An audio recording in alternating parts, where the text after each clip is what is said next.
Համրի հետ շփումը լինելու է, ասեն ասում է այո լինելու չի կարող։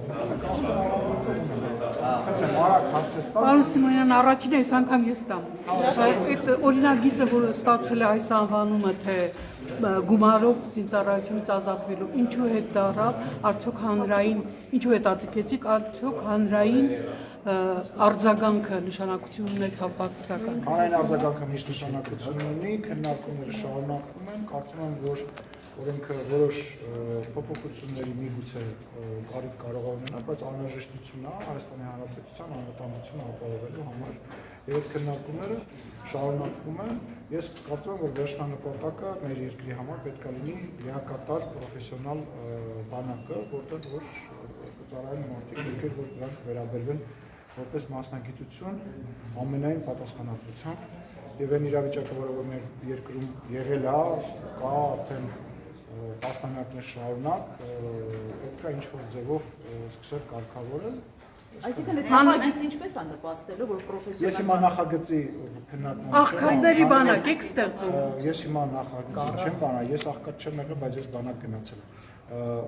Նախագծի բովանդակությանը չեմ անդրադառնա, այն մարդիկ, ովքեր որ գումարով փորձել են իրենց երեխաներին ազատել բանակից, դա արել են եւ այս որից է նոր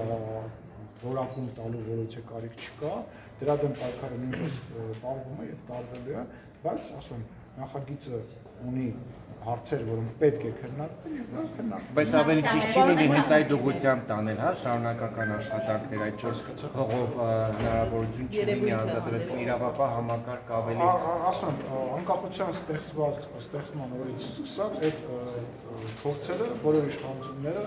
արել են, անում են, գնում են այդ ուղղությամբ, բայց կրկնում եմ մեր նպատակը, իմ ընկալման մեր նպատակը պրոֆեսիոնալ բանակ ունենալն է, որտեղ որ որևիցե նորակոչի գծով մնացած նորմալ երկրներում են, որ մարդիկ, ովքեր որ կցանկանան իրենց կյանքը նվիրել զինծառայության, կստանան բարձր աշխատավարձ եւ կգնան կդառնան զինվորական։ Դա վերջնանպատակն է։ Հիմա այս ընթացքում կրկնում եմ, կան քննարկումներ, ես այդ քննարկումների մեջ հիմա չեմ մտնելու եւ պետք է ասեմ, որ 10,000-ից ավել հետախուզվող մարդ կա, որոնք խուսափել են բանակից։ 10,000-ից դուք արդեն Հայաստանի Հանրապետության։ Բայց այս թեման եկեք թագենք, որովհետև ասում քննարկման փուլի մեջ չեմ։ Արդեն պատրաստվում եք ընտրությունների սեպտեմբերին գիտենք, որ ԿՊ վարչության այսպես համար լիստներ լինելու։ Սեպտեմբերին լինելու է վարչության ընտրությունները, իսկ ընտրությունները մենք շատ վաղուց ենք պատրաստվում եւ այդ process-ը վարչության անդամների մասն Չէ, վարչության հա, հերթական խնդիրներ, մեկը ասում եմ եսի ոդիտակն է փորում, ակտիվ մրցավազք է քաղաքացիական պայմանագրումով անդամ դառնում, որտեղ ցուցակը լինելու նախընտրական այդ ցուցակը։ Չէ, նախ ցուցակը չի լինելու, դա լինելու վարչության Այո, որը նաև բայց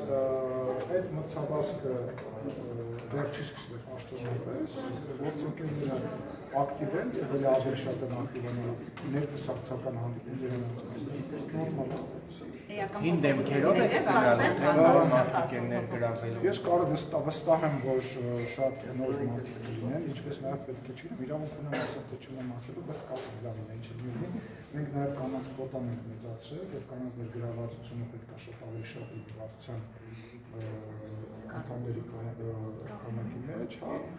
եւ ով կընտրվի։ Իսկ ինչու եք մեծացրել կանանց կոտան ավելի Ավելի վստահելի է։ ներգրավվածության ավելի շատ կանայք, դե չեմ ուզում Ավելի հեշտ է կառավարել, հա։ Դե լավ, Մարիկ ջան, դու ամուսնացած չես, չէ՞, կանանց չի նույն կառավարել, ասեմ, կանայք են ավելի հեշտ կառավարել։ Ես խնդրում եմ, եկեք լավ, Մակրոնի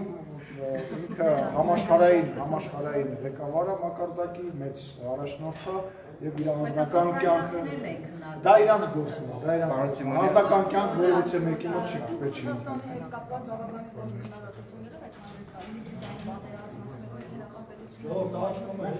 երբ որ կապով այստեղ էր Արարատներն բավականին խուշ հայտարարություններ էր անում, ասում էր հապում եք մնալու, վերաֆորմատավորելու կարիք չկա մեր դաշնակցային հարաբերությունները, այս հակասությունները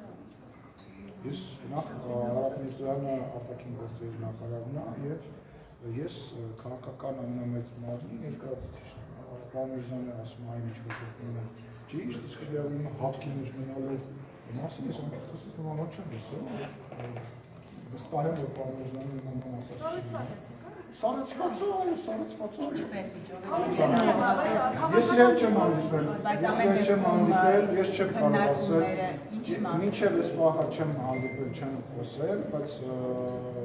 դեպի Երևան դիալոգն անցնում, բայց հնարավորություն եք ունեցել հարցեր տալ, նոր ասելիք չկա, ինչ-որ հրապարակային։ Առաջիկայում Ռուսաստանի արժանական ընդունելությունը բավական շատ քննադատվեց եւ ազատությունը։ Ես մեր թիմի մեջ հակասություն չկա, բացարձակ չկա։ Մենք բոլոր հարցերը միասին քննարկում ենք, միասին ասել եք դա պարոն Միրզոյանն է, դա վարչապետն է, դա ես եմ, մյուս գերատեսչությունների համապատասխան ներկայացուցիչներն եւ ղեկավարներն մեր թիմի մեջ հակասություն չկա։ Մեր թիմի որ հայտարարությունն է ուզում հասկանալ, ես պարոն Միրզոյանի արտաքին գործերի նախարարն է եւ դիվանագիտության պատասխանատուն է եւ կարող է լինել շատ ավելի դիվանագետ, շատ ավելի զսպված։ Ես քաղաքական մարմինի ղեկավարն եմ, ես падգամավոր եմ, ես քաղաքական հայտարարություններ ազատ եմ անել եւ նաեւ իմ բնավորությանը բնորոշ շատ ավելի կտրուկ եմ եւ իմ հայտարարությունները որևիցե հակասություն չկա։ Պաշտոնական ասում են բավականին վատ ձևով Հայաստանը ընդունեց Լավրովին, ընդդիմադիրները քննադատում են, ասում են նույնիսկ Ռուսաստանի նման գերտերության աղբորձնախարարին Հայաստանի իշխանությունը շատ վատ ընդունելության արժանացել։ Ինչո՞վ վատ։ Օրինակ Վարդազոթանավակայան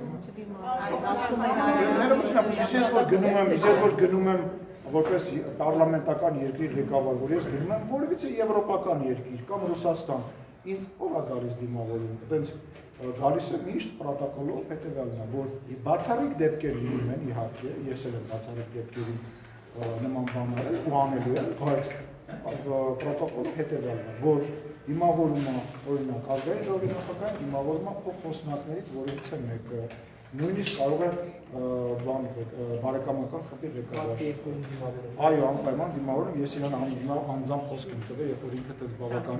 բավականին չեմ ուզում այդ բառը օգտագործել, բայց տենց ասեց, բայց ոնց էիք դուք Տիկին Փելոսիին դիմավորել այրոպորտում, ես ասի Տիկին Մակվենկո, երբ որ դուք գաք, ես մեծ հաճկով ձեզ նույնպես կդիմավորեմ եւ Անիտա Դիմիտրոյին եմ դիմավորել, որտեղ կին էր եւ իմ լավ ընկերն էր եւ Տիկին Մատվիենկոին էլ նույնպես եւ Սյունիք արդյոք գնալու է Ռուսաստանի դեսպանության հետ կապված օրակարգը Տիկին Մատվիենկոյի արդյոք հստակ է արդյոք նախատեսվում է այդ Սյունիք, քանի որ Ռուսաստան դիպատոսություն է այնտեղ ուզում բացել։ Ճիշտ ասեմ, նման ինֆորմացիա չունեմ։ Չգիտեմ, անկեղծ ասած, չեմ